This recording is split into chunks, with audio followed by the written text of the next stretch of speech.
Fascist হাসিনার বিচার কার্য পরিচালনায় কোনো ধরনের প্রতিবন্ধকতা দেখছেন? প্রতিবন্ধকতা তো থাকতেই পারে, প্রতিবন্ধকতা থাকলে সেটা অতিক্রমযোগ্য। প্রতিবন্ধকতা প্রথম হচ্ছে যে আসামি যারা হয়েছেন এখানে, তাদের অনেকেই পালিয়ে গেছেন, ভারতে আছেন, তাদেরকে আমরা ফেরত পাচ্ছি না, অনেকে বিদেশে চলে গেছেন। তো এই যে বিষয়গুলো, তাদেরকে ফেরত আনাটা একটা চ্যালেঞ্জ।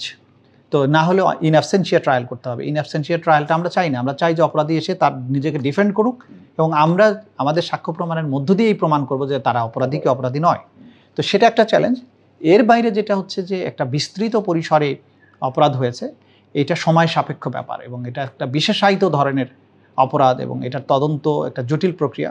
সেই জটিল প্রক্রিয়ার মধ্য দিয়ে তদন্তটাকে সঠিক রাস্তায় নিয়ে যাওয়া এবং বিচারের মাধ্যমে সেটা প্রমাণ করা, এটা একটা চ্যালেঞ্জের বিষয়।